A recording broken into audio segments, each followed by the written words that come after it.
Hola, bienvenidos. Una semana más desde los estudios de Trimax Media en Montevideo, Uruguay, en la pantalla de BTV renovamos nuestro compromiso salud. Doctor Eduardo Bianco, ¿cómo anda? Bienvenido. Muy bien, Miguel. El gusto de siempre de compartir contigo. El programa de hoy va a tener características muy especiales, como todos, ¿no? En los que vamos a aprender mucho para renovar nuestro compromiso con la salud de cada uno de nosotros. Desde un tiempo a esta parte, y esto lo explicará el doctor en los próximos minutos y en el correr del programa, nos hemos ido familiarizando, como yo siempre digo, los que no tenemos formación científica, técnica, ni en la medicina, con una serie de siglas que se nos hacen cada vez más familiares. Y se habla de ACV y estamos hablando de un accidente cerebrovascular. Uno escuchaba, obviamente los que tienen nuestra edad, de sufrió una hemiplegia, que era justamente un ataque cerebral. Un ataque cerebral, un infarto cerebral más acá en el tiempo. Pero lo de estas siglas no. ¿Qué pasa después de un accidente vascular en el cerebro? ¿Cómo la ciencia y la tecnología han evolucionado para después que pase esto, ver qué calidad de vida hay, pero sobre todo para que no nos pase esto? ¿Qué le pasa al Uruguay, que una vez más encabeza un triste ranking donde estamos en los primeros lugares de personas afectadas por estas situaciones y con algunos números que asustan cuando hablamos de las personas que fallecen por año por un ACV? Por ahí va a ir el programa de hoy, como siempre con la presentación y la investigación del doctor Eduardo Bianco y con invitados especiales. Es un tema muy interesante e importante, como tú decías, Miguel, no solamente por la frecuencia, sino porque hubo un cambio en la evolución de este problema. Por largo tiempo los médicos asistimos a el hecho del daño cerebral producto de un accidente cerebrovascular y lo que tratamos de hacer fue, que no falleciera y ayudar a recuperar esa persona que quedó con daño cerebral. La situación ha cambiado en los últimos tiempos y el enfoque terapéutico es tratar de disminuir ese daño en el momento que se está produciendo. Y esto es lo que vamos a hablar hoy en el programa. Eso es fundamental. Y lo hablábamos con algunos de los compañeros acá en Trimax Media antes de empezar, cuando se iban enterando algunos de ellos que no están en la producción y preparación directa, pero sí trabajando para que esto esté al aire en la pantalla de BTV, se murió o me voy a morir de una cuestión así, pero el tema es si no me muero y cómo quedo. Exactamente. ¿No? Y lo que eso significa en el daño emocional, personal, de acuerdo a la conciencia que le pueda quedar a ese individuo, pero la afectación económica, emocional de una familia entera y de un grupo de personas que de un segundo a otro puede cambiar su calidad de vida. Con este informe presentamos un poco más el tema de hoy.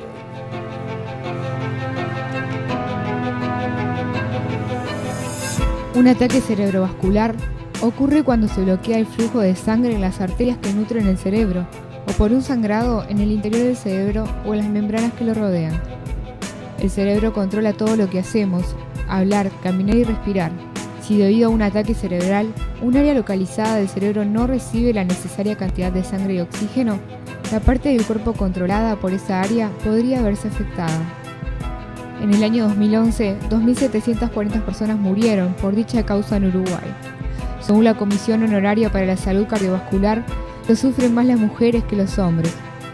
El ACV es una emergencia médica, en donde un diagnóstico y tratamiento precoces pueden reducir el daño residual causado por este trastorno e incluso salvar la vida. En los últimos años, con la creación de las unidades especializadas para el manejo del ACV y el desarrollo de intervenciones que tienden a desobstruir las arterias cerebrales obstruidas, el pronóstico del ACV está mejorando significativamente. ¿Cómo está Uruguay de preparado para este cambio en la forma de tratamiento? ¿Cuáles son las intervenciones de las cuales actualmente se dispone? ¿Cuáles son las expectativas de aplicación de las nuevas intervenciones para el manejo agudo del ACV que ya se están aplicando a nivel internacional? Son algunas de las interrogantes que responderemos en nuestro compromiso salud de hoy. De eso se trata el programa de hoy, de responder algunas de esas preguntas que han quedado planteadas al final de este informe. Ojalá que con lo que se viene en el próximo bloque y con nuestros invitados o nuestro invitado central de hoy podamos acercar esas respuestas. Les quiero dar las vías de comunicación porque @saludcompromiso es nuestro Twitter. Allí ustedes básicamente lo que pueden hacer es enterarse de los programas que se van subiendo a la web. Van a estar allí a encontrar los links, van a encontrar además el día del programa, el tema que se va a tratar y allí una vía también de comunicación para que ustedes puedan aportar. Como lo pueden hacer también a través de compromisosaludwi@gmail.com, que es nuestro correo electrónico. Muy poquito tiempo y seguimos con el programa de hoy.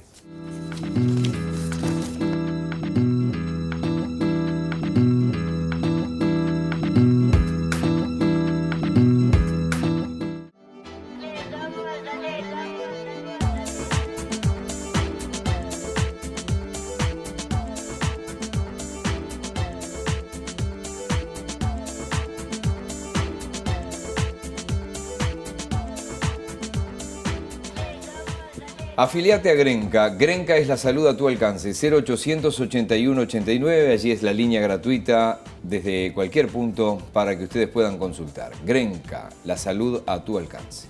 Seguimos desarrollando el tema, doctor. Sí, Miguel, con gusto. Vamos a repasar con quienes nos siguen semana a semana cuál es el sector afectado en este problema que es el accidente cerebrovascular. Lo que se pretende con esta imagen es mostrar las arterias que le llevan la sangre al cerebro. Cada sector del cerebro recibe de una arteria o de una rama de la arteria la sangre y el oxígeno suficiente para mantener su función. Tenemos en la parte anterior dos arterias grandes, las carótidas, y en la parte posterior las arterias vertebrales que se juntan y forman en la base del cerebro una estructura llamada polígono de Willis, que es algo maravilloso del organismo que permite o permitiría abastecer el flujo de sangre a cualquier sector si una de las arterias se pudiera obstruir, como pasa a veces crónicamente. Pero eso no es suficiente para que cuando una rama más chica o más arriba de este polígono se tapa o se rompe, no genere un problema, un déficit en la perfusión, en la circulación, en la llegada de sangre que determina un daño cerebral.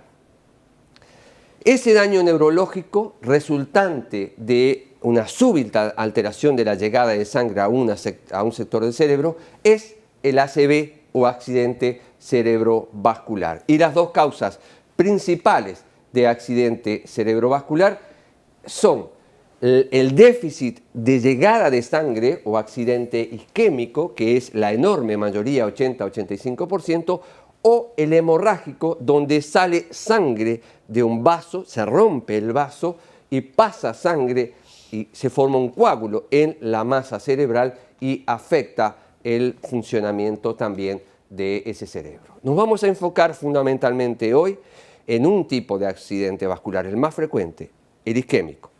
Y el isquémico hay de distintos tipos. Está el embólico. ¿Qué es eso? El émbolo o coágulo, que es una estructura que se desprende de las cavidades cardíacas, por ejemplo, viaja por las arterias, por las carótidas e impacta en una arteria principal del cerebro o una rama. Eso es una embolia cerebral. Muy frecuentemente esto se deshace y reaparece de vuelta a la circulación y puede dar fenómenos transitorios. El trombótico es cuando una masa similar de que se unen sustancias formes de la sangre, plaquetas, fibrina y otros, forman como una pelota en el interior en una determinada zona, en una zona de un vaso, y ese es el trombo propiamente dicho. Y después la tercera es la obstrucción progresiva, la placa, la luz interna de la arteria va depositando grasa y abulta hacia el flujo de sangre y eso termina por obstruir progresivamente la arteria y generar esa situación. Solamente para recordarles, porque este es un tema que ya lo abordamos en otra vez, Miguel, el daño en el cerebro izquierdo produce un déficit en la motricidad, derecho produce un déficit en el lado izquierdo del cuerpo, o sea que es contralateral. Hay una situación que ya al pasar la mencionamos, que es el accidente isquémico transitorio, que es cuando los síntomas de déficit neurológico por un déficit de irrigación duran algunas horas, en general menos de 24 horas. Cuando dura más de 24 horas estamos ante un accidente cerebrovascular. ¿Y qué ha pasado en nuestro país con la mortalidad? No solamente con cuánto ocurre, sino que estamos hablando de la mortalidad. Y en primer lugar vemos, si comparamos el amarillo, que es la mujer, y el verde, que es el hombre, ha habido predominantemente una mortalidad mayor siempre en la mujer que en el hombre por accidente cerebrovascular. Y hasta la década de los 60 hubo un aumento, luego un periodo de estabilización y a partir de los 70 y 80 va disminuyendo progresivamente. ¿Qué pasó acá? Dos elementos. Primero, la puesta en funcionamiento de las unidades intensivas, de las unidades de cuidados especiales en nuestro país en la década del 70 y en el 80 la llegada de los tomógrafos, de la tomografía axial computarizada que nos permitió diagnosticar precozmente y tratarlo. Entonces, eso colaboró. Obviamente, eso fue posible porque Uruguay fue mejorando su Producto Bruto Interno, su capacidad para poder bancar, perdonando la expresión, pero el costo. Esto está directamente relacionado a la calidad de la salud con la economía. Eso no. Porque es así, o sea, el crecimiento de un país tiene problemas, los factores de riesgo, pero también nos da, por otro lado, posibilidades de acceso a tecnologías o a tratamientos que son costosos. Sí, está bien el ejemplo, ¿no? Porque hemos entrado, tenemos los mismos problemas que los países del primer mundo. Es que es así. Y eso se debe muchas veces por la imitación de lo que comen y esas cuestiones. Exactamente. Comidas rápidas y etcétera. Rápidamente, esto ya lo mencionamos en un programa anterior, ¿cómo reconocer un accidente cerebrovascular? 3 preguntas simples. Pedirle que sonría y cuando hay una asimetría entre una parte de la cara y la siguiente y la restante, allí tenemos un problema.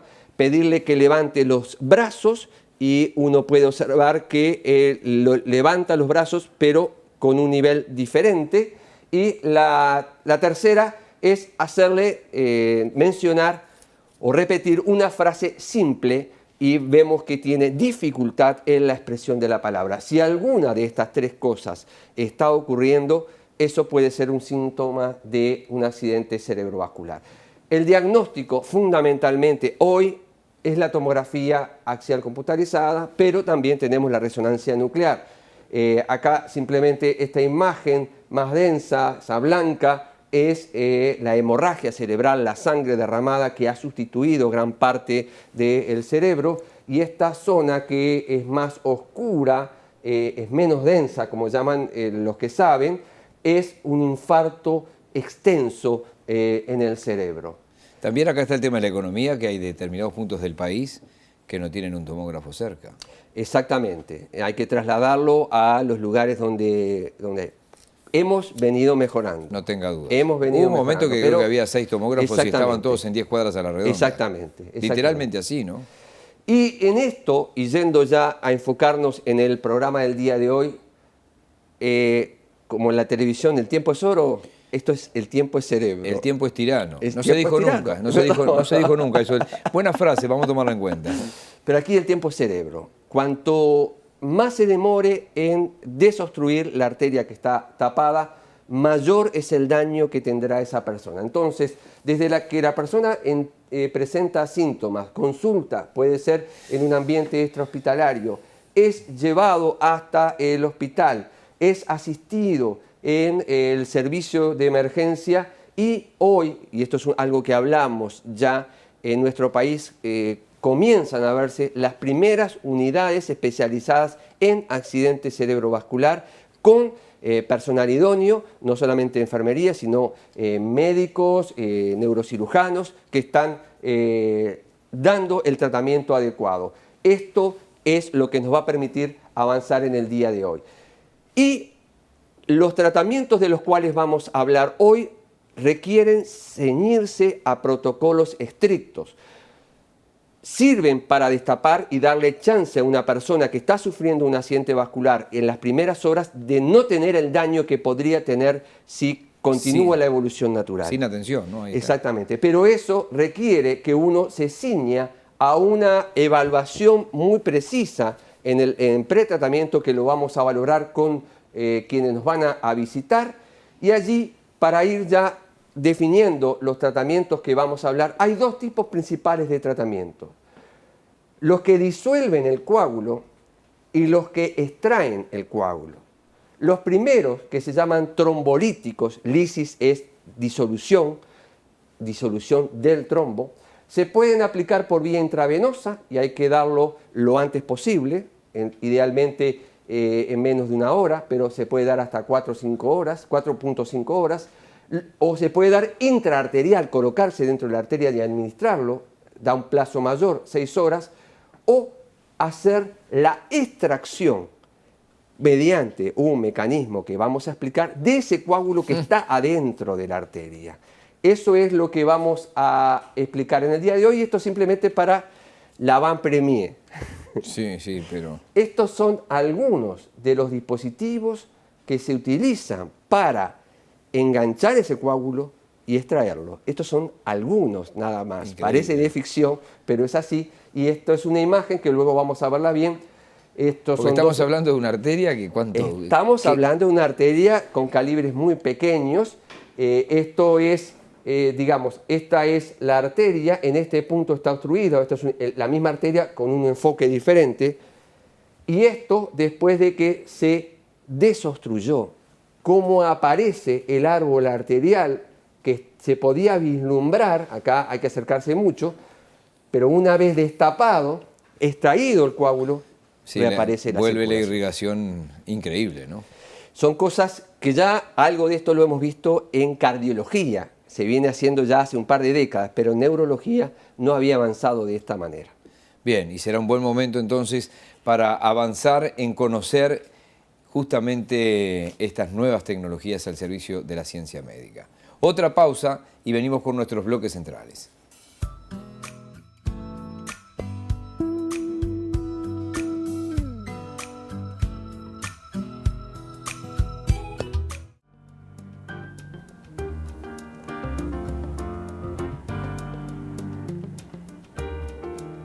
Presenta este espacio Aliviol Sport y Chao Dolores. Recuerden que Aliviol Sport tiene una solución para cada dolor y que además ustedes pueden conocer más en facebook.com/aliviolsport, participar de sorteos y promociones que hay en la web de Aliviol Sport. Nosotros recomendamos para antes y después de hacer deporte Aliviol Sport. Hay que pedirlo en su farmacia, Aliviol Sport y Chao Dolores. En el comienzo de nuestros bloques centrales nos va a acompañar el doctor Roberto Crosa, es neurocirujano. Doctor, gracias por su tiempo y gracias por acompañarnos. Muchas gracias por la invitación. Doctor Eduardo Bianco. Gracias, Miguel. Bueno, gracias nuevamente, doctor Crosa. Es un placer que nos acompañe en este programa de hoy para abordar un tema que realmente es preocupante, porque es hoy por hoy, a nivel del sector vascular, la causa principal de muerte en nuestro país, ya superando los problemas coronarios en este momento. Por lo tanto, es un problema de salud que hay que abordar y queremos saber qué es lo que está pasando en el momento actual. En nuestros primeros bloques le comentábamos a las personas que durante mucho tiempo lo que hicimos fue apoyar a la gente a cursar su problema neurológico, su déficit neurológico de causa vascular, luego sostener su vida con las unidades especiales, las unidades intensivas, hacer recuperación, pero no hacíamos una intervención para limitar el daño. Eso está cambiando en las últimas décadas, ¿no? Sí, eso está cambiando. A mí me tocó si bien soy relativamente joven, me tocó vivir toda esa evolución que está muy bien resumida. Yo cuando fui estudiante y residente de neurocirugía pasé por varios hospitales y era lo que se solía hacer. Cuando una persona tenía un ACV, que es el nombre que es más apropiado y que más se utiliza en la lengua española, es el accidente cerebrovascular, se tendía a esperar. Yo siempre cuento una anécdota, que siempre las anécdotas sirven para ejemplarizar un hecho. En estos casos, yo como neurocirujano me llamaban para ver si había una hemorragia, porque es donde el neurocirujano tiene que actuar. Cuando descartábamos la hemorragia en un ACV, porque el ACV puede ser tanto hemorrágico como isquémico, o sea, cuando decíamos no tiene sangre, no tiene un coágulo, no tiene un ACV hemorrágico, descansábamos. Pero descansábamos nosotros y descansaba todo el equipo. Descansaban los radiólogos, descansaba la guardia, era como que, no, es un ACV isquémico, esto... No tenemos más nada para hacer en agudo. Eso pasaba, la gente descansaba, pero el mundo no descansaba. Uruguay estaba atrasado en eso, y eso también es justo decirlo.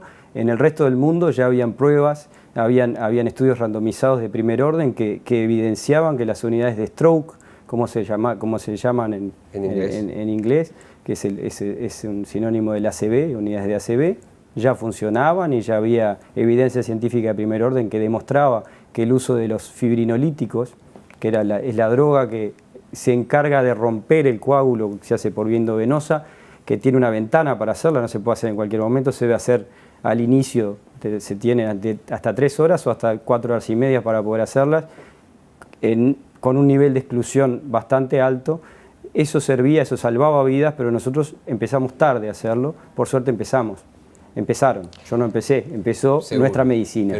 Pero tomó toda esa transición desde estudiante hasta obviamente el internado. Y Siempre hacíamos hablábamos con neurólogos, con colegas neurólogos, y siempre hablábamos de eso, de qué pasaba si a una persona le dolía el pecho, salía corriendo hacia una ambulancia, si a una persona se le estaba tomando un té, un café, un mate, y se le caía el mate y lo volvía a levantar y seguía tomando mate. O sea, y no pensaba en el ACV.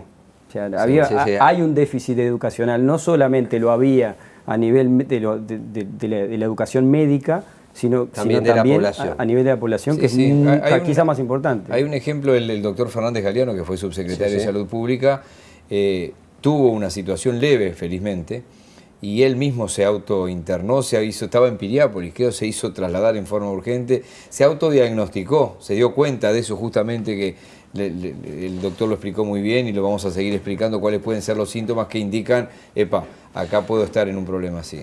Quiero compartir contigo, te voy a tutear, Roberto, que a mí me pasó algo similar a ti, pero en cardiología. Cuando yo era residente de cardiología en la primera unidad coronaria de internación cardiológica en el país, que era el Hospital Español en ese momento, nuestro maestro, el doctor Hugo Senra, y algunos compañeros fueron a Córdoba, a un congreso en Córdoba, donde se presentaban los fibrinolíticos por vía intravenosa en infarto agudo de miocardio. Y acá no se había hecho, y fue él el que trajo esa medicación desde allí y dijo, esto lo vamos a comenzar a hacer aquí, bajamos los protocolos, estudiamos, discutimos todo esto.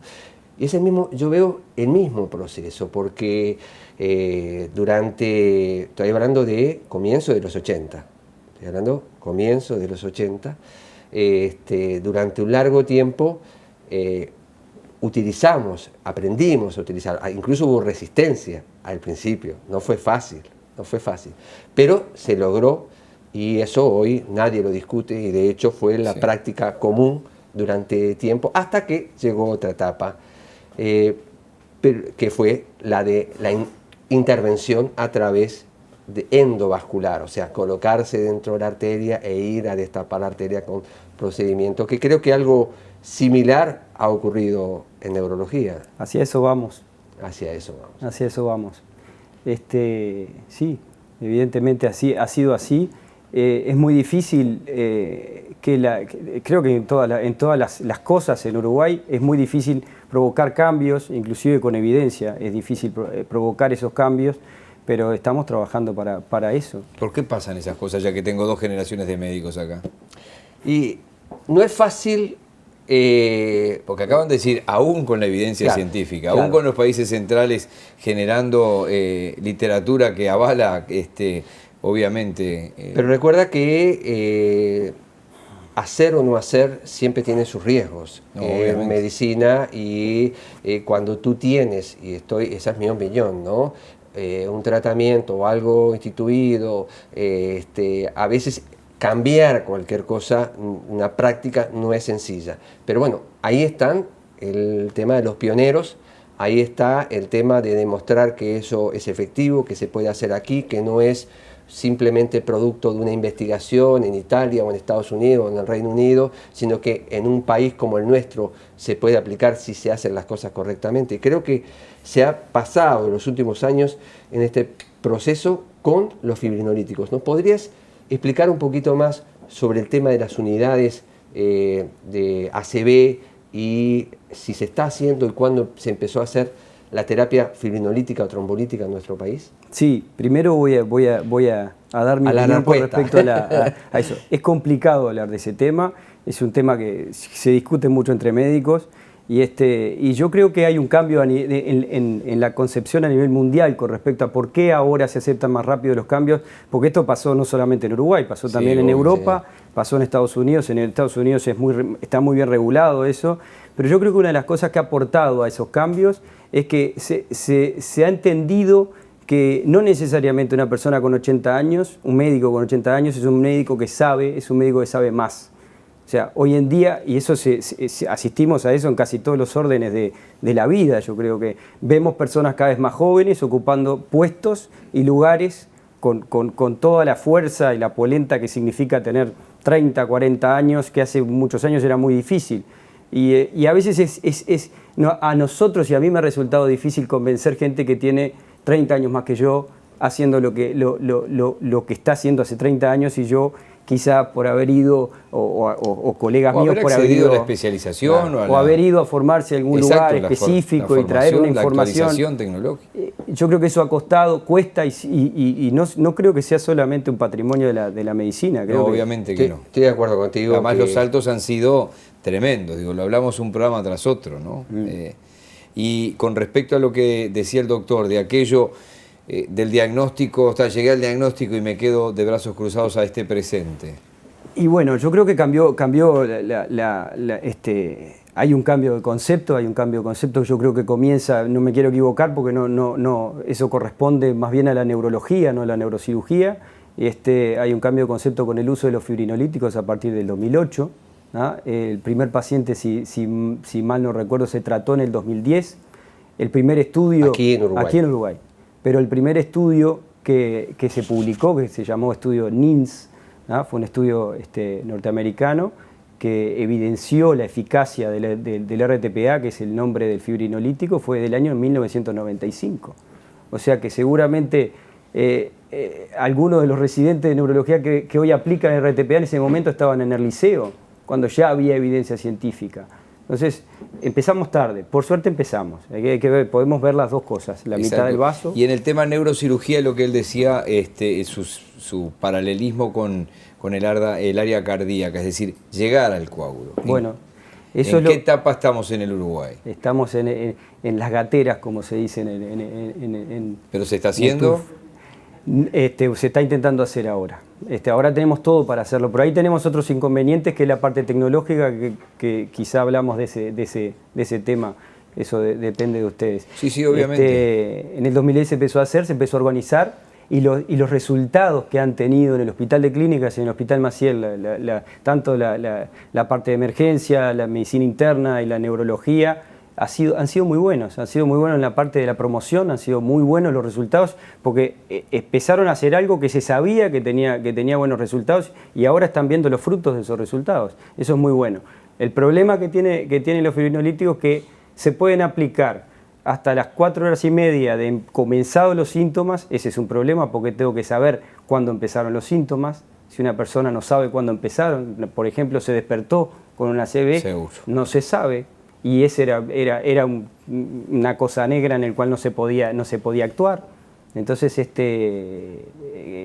no se podía hacer, por lo menos el fibrinolítico, que era hasta ahora la única droga que había demostrado que por vía endovenosa hasta las 4 horas y media, por medio de un primer estudio que es el NINS en el 95 y otro que se llama ECAS-3 en el 2008, que llevó las 3 horas a las 4 horas y media, se puede aplicar con eficacia reduciendo la morbimortalidad de los pacientes con ACV. Vamos a tener que cerrar ahora este bloque, pero quiero dejar este concepto que tú lo mencionaste bien. Hasta hace poco la función del neurocirujano era decir, ¿tiene o no tiene un accidente vascular hemorrágico? ¿Opero o no se puede operar? Y ahí se acababa su función. Estamos entrando entonces en una nueva etapa de la neurocirugía en la parte vascular en sí. Sí. Pero eso lo vamos a seguir en el próximo bloque. Es así, donde vamos a incorporar también al doctor Álvaro Villar, es neurocirujano y además en este momento es director del Hospital Maciel. Ya volvemos. Presentó este espacio Aliviol Sport y Chao Dolores.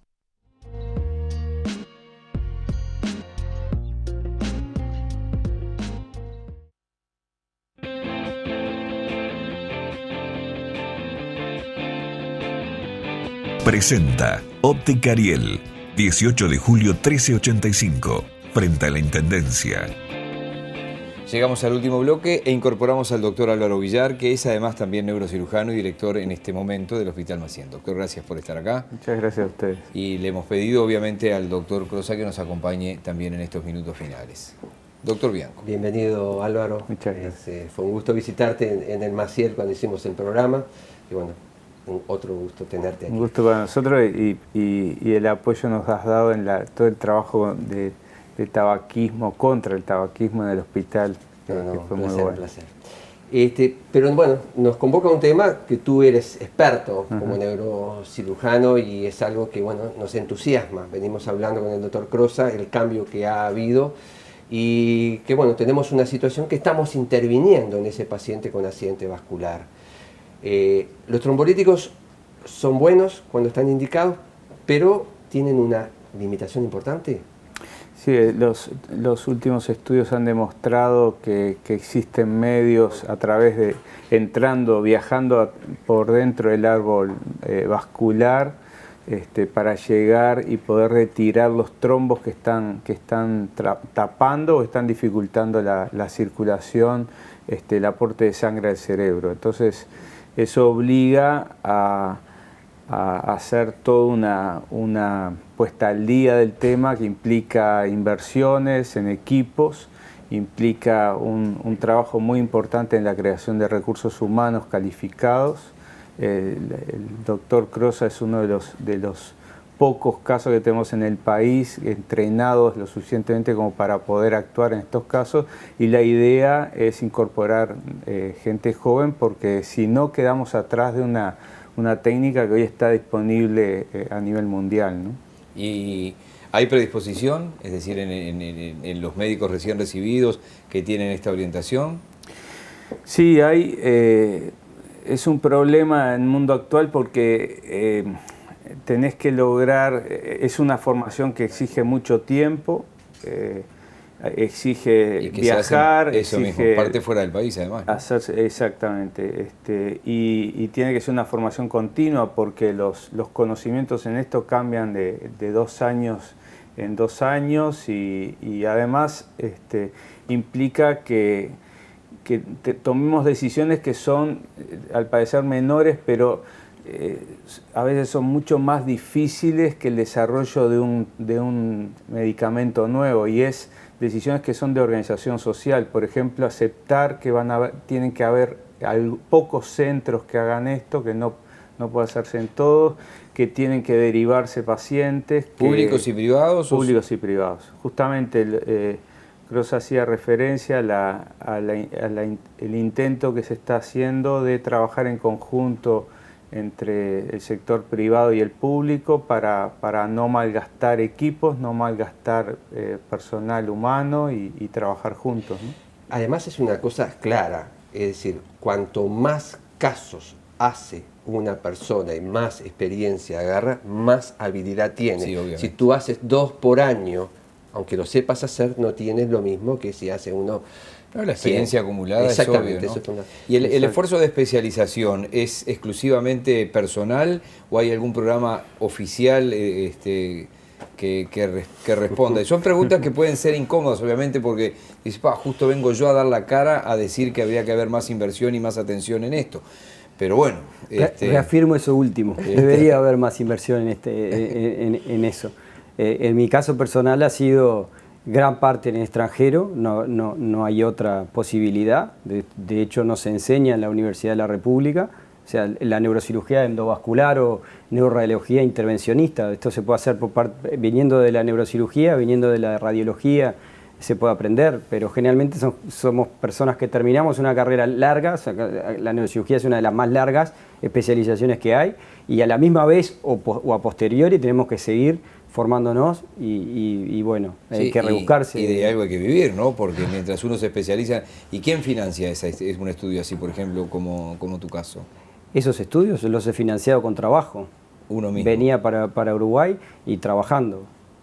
Uno mismo. No es fácil esa, ¿no? Miguel. No, y además que tiene que haber en eso un cambio muy claro. Hay países donde se destinan fondos especialmente para esto.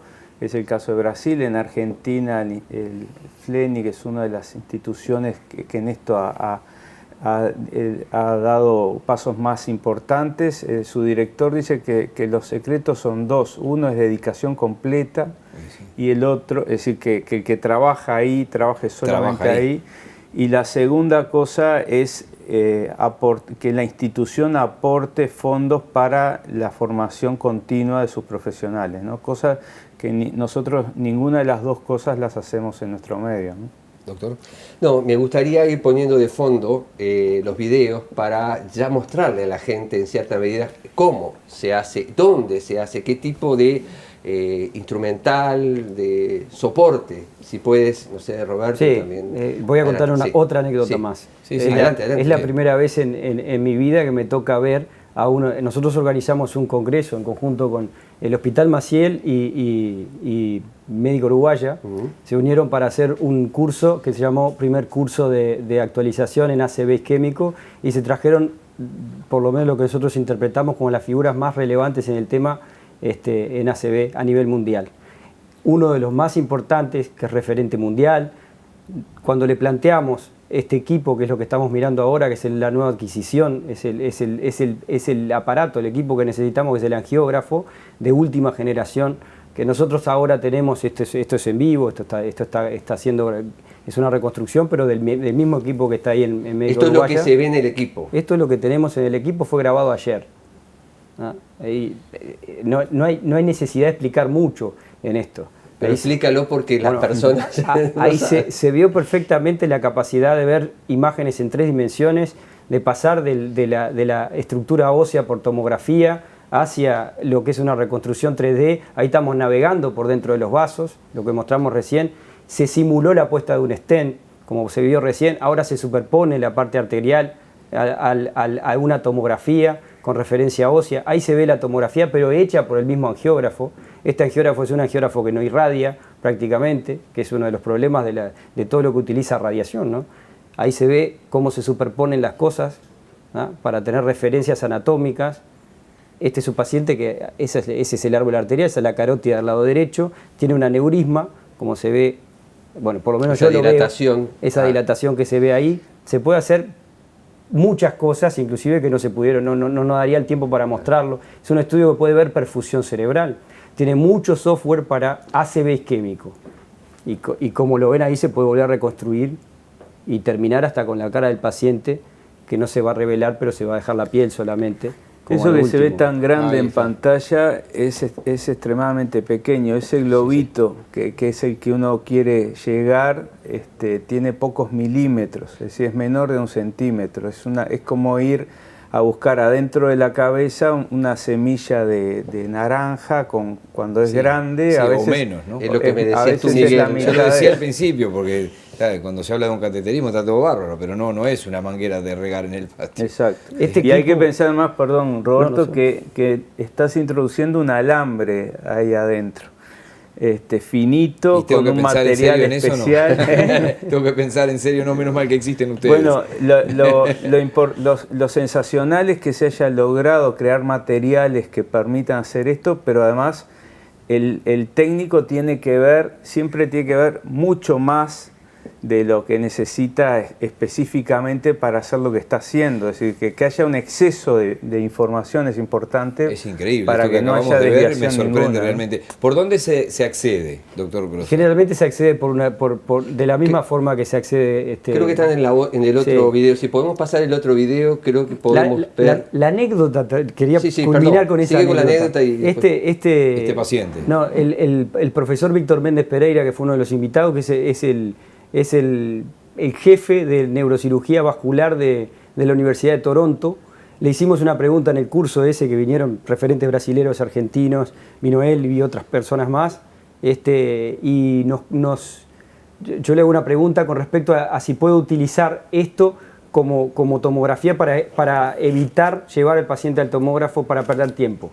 Y él tú estabas, Sí. no nos pudo, se rió y nos dijo: yo todavía no tengo esta tecnología en la Universidad de Toronto, la voy a tener dentro de 2 meses, el mismo equipo. El mismo equipo no lo tenía todavía. Eso en decenas de centros que he estado a nivel mundial, que siempre uno se viene bajoneado, se viene pensando... Me ha una pasado, en lo mío me ha pasado. Bueno, en esto es la primera vez que me pasa que me digan: tú tenés lo que nosotros en el primer mundo no tenemos. Esto me hace acordar además a aquellos mapas que de la época de Américo Vespucio, cómo sin satélites se hacían aquellos mapas y cómo ese mapeo lo han hecho desde el siglo XIX algunos Este es el otro científicos este y es el ahora... otro video. Ahí estamos puede, viendo el sí. coágulo. Por Ahí está favor, el coágulo ascendiendo por la carótida, supuestamente es una reconstrucción, obviamente, ahora. Esto es reconstrucción. Sí.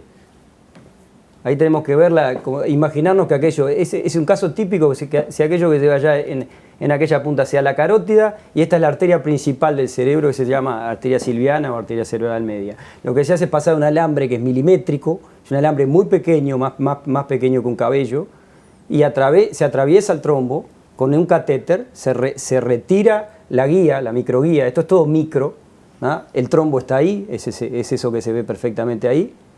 Y lo que se va a hacer ahora es a colocar un stent especial, obviamente, ¿no? Que es esa malla se embebe crece dentro del trombo, y acá ven, aquí debajo, Abajo a la derecha. ven una visión, un corte transversal del Interno. vaso, cómo se incorpora el trombo dentro de esa malla. Hay de los stents de este tipo de tercera generación que se llama, hay 3 tipos, este es uno de ellos, no importa cuál. Allá se ve el flujo. Ya Ahí se recuperó el flujo, Con o poner sea- stent se ve que corre la sangre hacia distal, o sea que va hacia las neuronas, por decirlo de alguna forma. Ahí se restituye algo del flujo, pero hay que sacar ese trombo. ¿Y entonces? Y ahora vamos a ver lo que pasa. Lo que se hace es inflar en la carótida, debajo. Aquí debajo tengo otro sistema que lo inflo para hacer un stop circulatorio, y retiro el trombo ahí mismo. Es muy lindo ver el trombo encima de una gasa y compararlo luego con Y no lo que dentro del vemos. cerebro. Ver un paciente que posiblemente tenga un índice de mortalidad de un 78%, con una arteria cerebral media tapada, devolverlo en pocos minutos con un árbol arterial lo más normal posible, es algo muy satisfactorio, sobre todo porque lo vemos al trombo. Confieso que es uno de los programas que más me ha sorprendido la tecnología. Hemos tenido otras oportunidades de otro tipo, incluso de operaciones oculares, que han sido sorprendentes, el material que hemos difundido, pero la verdad que esto... Doctor Villar, ¿cómo es el futuro en esto? No va a ser fácil, porque esto requiere, como tú decías, cambios, inversiones, pero bueno.